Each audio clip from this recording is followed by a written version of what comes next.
Bueno, el día de hoy vamos a hablar acerca de las fracturas de radio distal en adultos.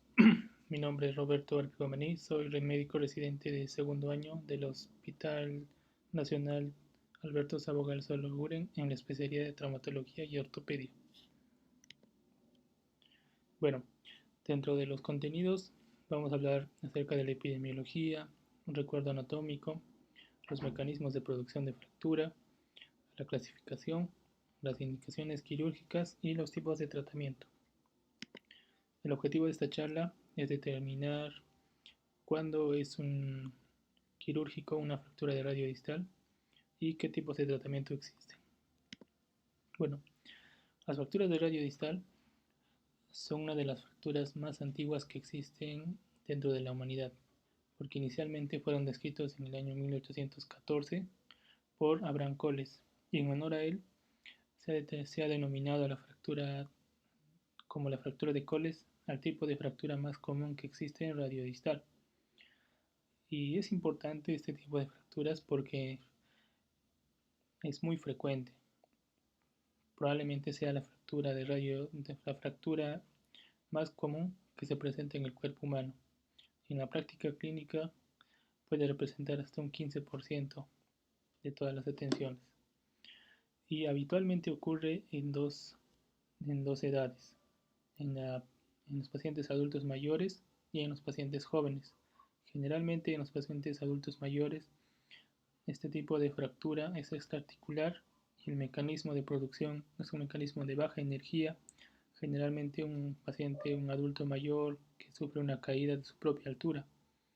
En cambio, en los pacientes adultos jóvenes, el tipo de fractura es un trazo intraarticular y el mecanismo generalmente es un mecanismo de alta energía, un accidente de tránsito o una caída de una altura considerable. Bueno, dentro de la anatomía radial tenemos que empezar a definir los conceptos de altura radial, inclinación radial, varianza ulnar e inclinación palmar.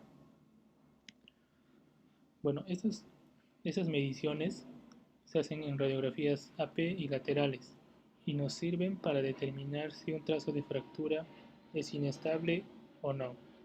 Y también nos van a servir para determinar si es cuánto es el grado de desplazamiento o el grado mm, de distorsión de la anatomía que tiene una fractura de radio distal. Entonces, la inclinación radial es, es un ángulo que se mide entre una línea horizontal y una línea que pasa desde la estiloides radial y el borde medial de radio distal. Entonces, en este gráfico podemos ver lo que es la inclinación radial, ¿no? Es este ángulo horizontal y, y esta línea que pasa entre estos dos puntos. Y esta angulación generalmente es de 23 grados.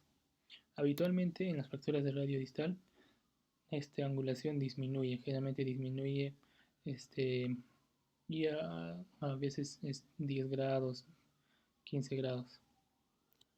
Otra medición son la altura radial. La altura radial es, es la medición en milímetros que ocurre desde la estiloides radial hasta la línea horizontal de referencia.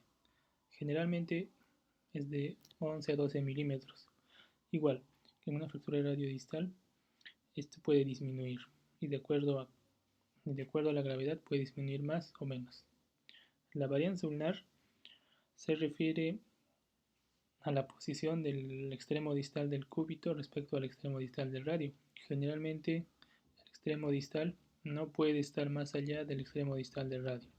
Tiene que ser 1 o 2 milímetros proximal o a la altura del extremo distal del radio, pero no debería ir más allá del radio. En una radiografía lateral lo que vamos a encontrar es la inclinación palmar. La inclinación palmar se define como el ángulo desde el estiloides radial hacia el extremo volar. Este ángulo medido con la línea de referencia horizontal es la inclinación palmar. Generalmente es de 11 a 12 grados.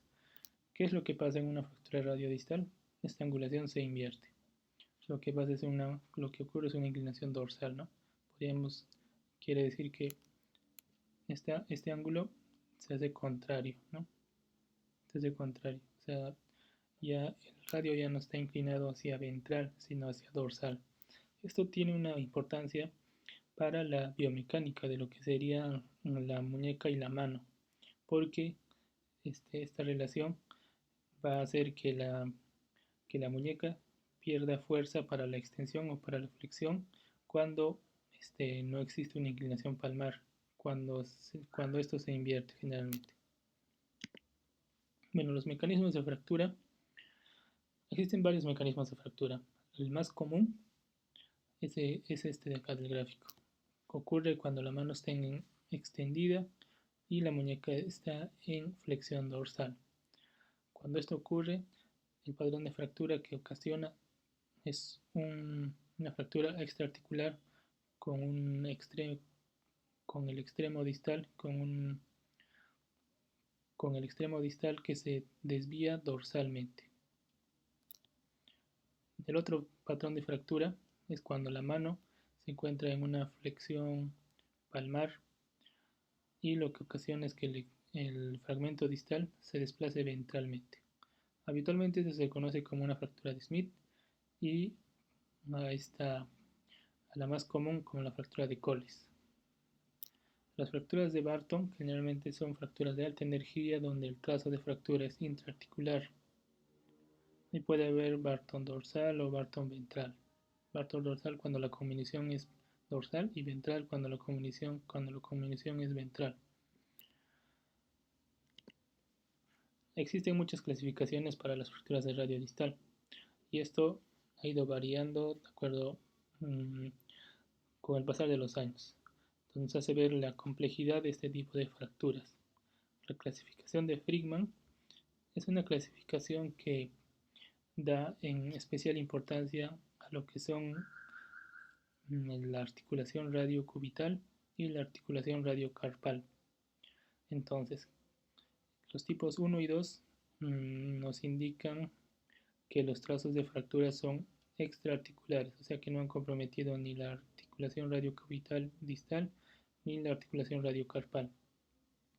El tipo 3 y el tipo 4 son fracturas de radio distal donde existe afectación de la articulación radiocarpal. El tipo 5 y el tipo 6 cuando el trazo de fractura involucra la articulación radiocubital distal.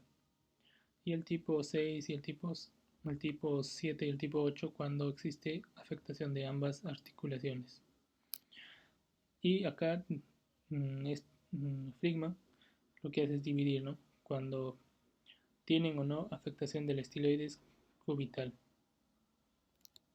La clasificación de Friedman es útil, sin embargo nos muestra menos atención hacia el grado de desplazamiento que tienen las fracturas. Eso es su principal desventaja.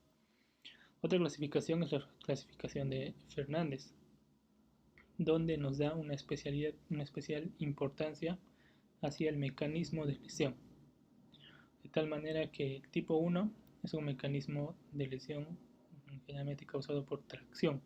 Lo que ocasiona son trazos de fractura como Colles y Smith. El tipo 2 son fracturas que se producen por cizallamiento, como vemos en el gráfico, ¿no? Trazos intraarticulares como las fracturas de Barton. El tipo 3 son fracturas por compresión, donde existe una compresión de la articulación radiocubital, la articulación con la superficie del carpo. El tipo 4 son fracturas generalmente que se producen con avulsiones del estiloides cubital o estiloides radial. Y el tipo 5 es una combinación del tipo 1, tipo 2, tipo 3 y tipo 4.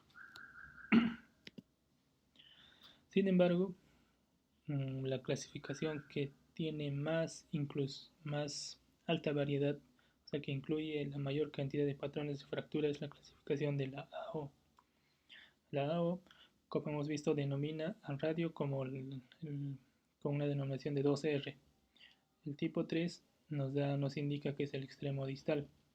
Como sabemos, la clasificación de la AO es una clasificación alfanumérica que denomina con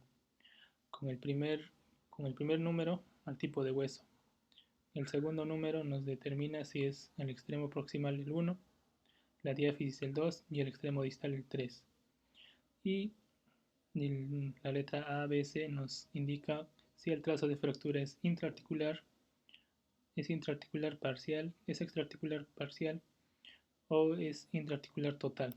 Entonces, esta clasificación es muy amplia, es bien completa, sin embargo, en la práctica clínica no tiene relevancia. Aún así, los criterios de inestabilidad tal vez sean la forma más sencilla o la forma o lo más útil que podamos encontrar para determinar si una fractura de radio distal es quirúrgica o no es quirúrgica. Dentro de los criterios de inestabilidad existen varios criterios. Los más resaltantes son una fragmentación, una conminución metafisiaria o una deformidad angular más de 10 grados. Se refiere a que la inclinación radial ha disminuido más de 10 grados, a que hay un acortamiento más de 5 milímetros o que hay una separación de la articulación más de 2 milímetros. Y en general, para que una fractura sea quirúrgica, o sea, tenga que ser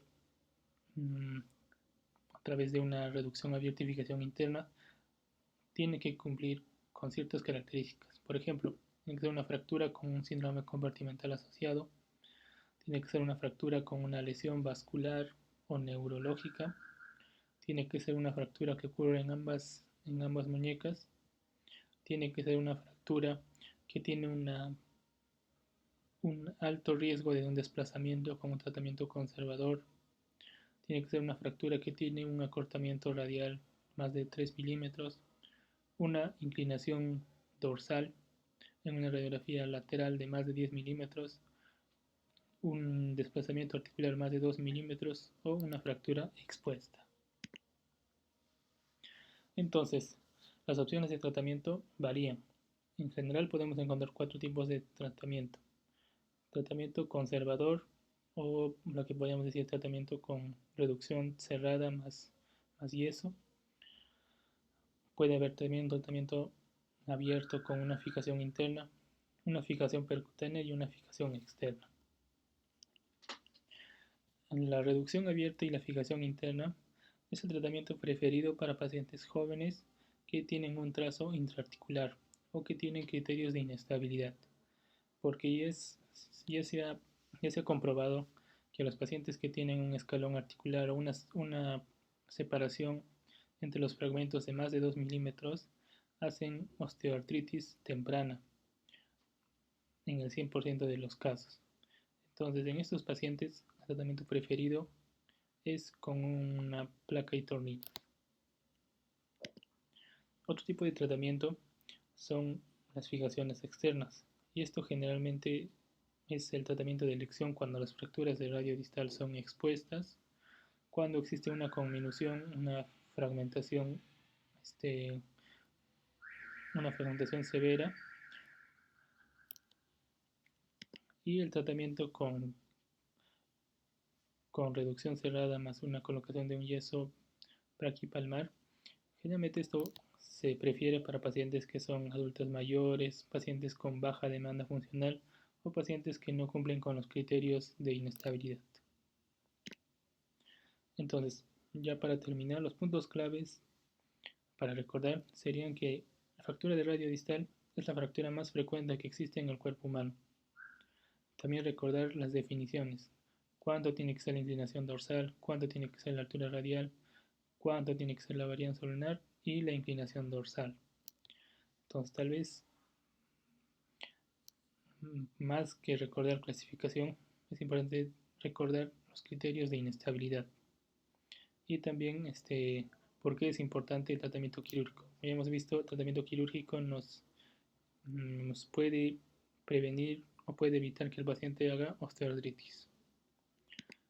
La bibliografía que he revisado son estas 3 revistas y eso sería todo.